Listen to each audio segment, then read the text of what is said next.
Thank you for kicking off a new week with CNN10. I'm Carl Azus here with your down-the-middle explanation of world news. I'm also here with a cold, so please bear with me if I don't sound as chipper as I normally do. From Honduras to Guatemala to Mexico, a group of thousands has been making its way through Central America, and it's led to debates in Mexico and the U.S. over what to do about it. The caravan of migrants formed on October 13th in northwest Honduras. We don't know exactly how many people are taking part in the march to the west and the north. The Mexican government says there are more than 2,000 people stuck on a border connecting Guatemala and Mexico. The Honduran government says that 2,000 people in the caravan have turned back for home. So what is this about? One of the Honduran migrants who spoke to CNN said there is no work or future in his home country and that he was headed for either Mexico or the U.S., wherever he could find a job. Those who've spoken to other news organizations have made similar statements. How are countries reacting? Well, Mexico says anyone who has a visa, the legal permission to enter Mexico, will be allowed in. But anyone who doesn't will have to either apply for refugee status, which would give them protection in Mexico, or be processed and sent back home. The U.S. government has been pushing Mexico to make sure that the march does not reach the U.S. border. And President Donald Trump has threatened to stop U.S. assistance to Honduras, Guatemala, and El Salvador unless they do more to stop caravans like this one from heading toward the United States. Honduras and Guatemala said they were taking action to bring the migrants home, but many of those who've made it to the Mexican border with Guatemala are literally caught on a bridge between two nations. Some crossed into Mexico from Guatemala by boat. Others waded or swam just barely. The thousands of migrants, mostly Hondurans, said they were fleeing poverty and violence. On Friday, Mexican police stopped the estimated 4,000-strong caravan of migrants dead in their tracks on a bridge that joins Mexico and Guatemala. The bridge became a holding cell, one without bathrooms or water or mercy from the brutal sun, where the crush of migrants waited to see if they would be allowed to pass. Mexican police watched as the migrants took to the river, but this time didn't try to stop them. They were not able to cross the bridge, so now they've come across on rafts. Some of them very heavy loaded, some of them with small kids carrying all they have on their back, and now they're going to get off here, finally on the Mexican side, and continue the journey north to the United States. After a week traveling, many of these migrants are out of money and hope is fading. But they say they have no choice but to continue on. Patrick Ottman, CNN, on the Mexico-Guatemala border. 10-second trivia. On which of these holidays do Americans plan to spend the most amount of money? Mother's Day, Easter, Valentine's Day, or Halloween?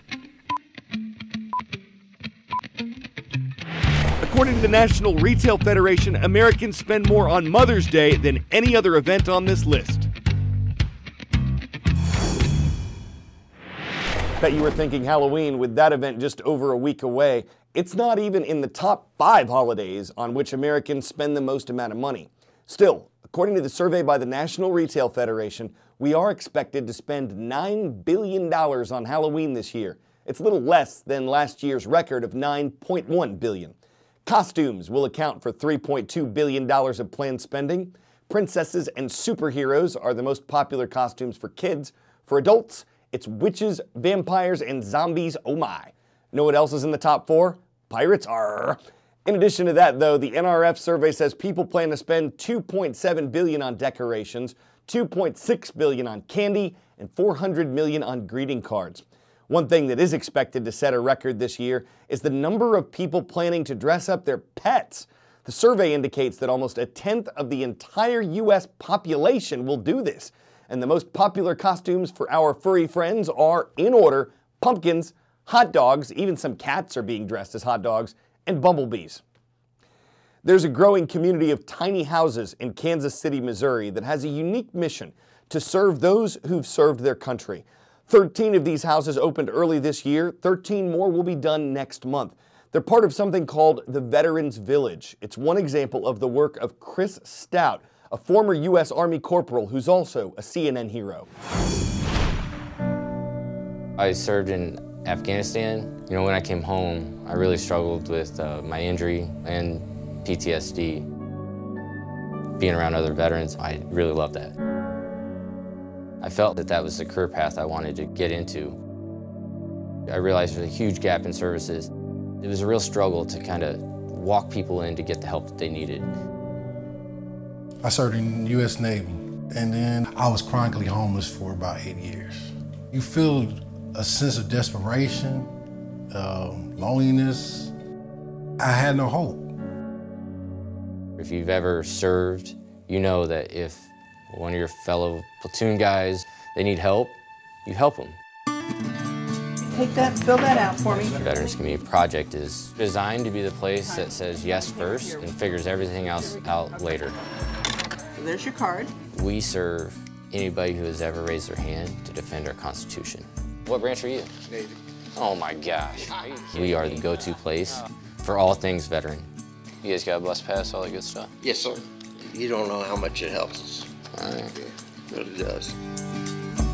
One of our flagship programs is our free bus passes for veterans. They've given out more than 1 million rides in less than a year.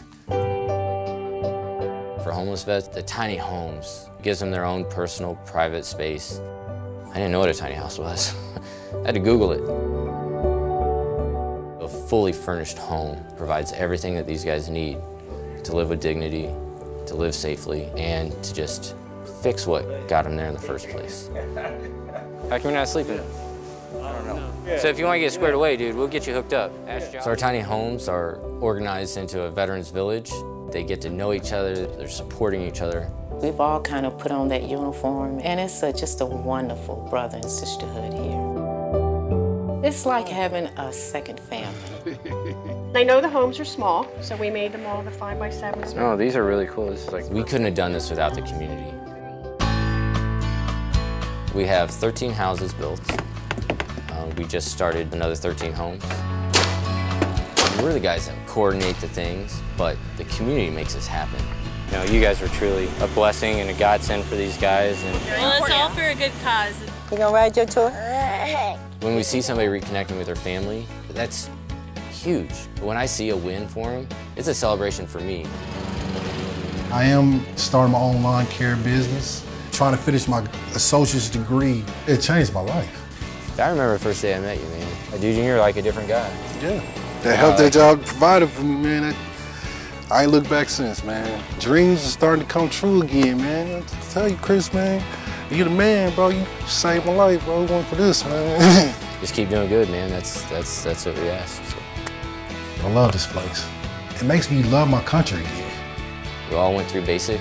We all served. This is just my way and opportunity to serve them.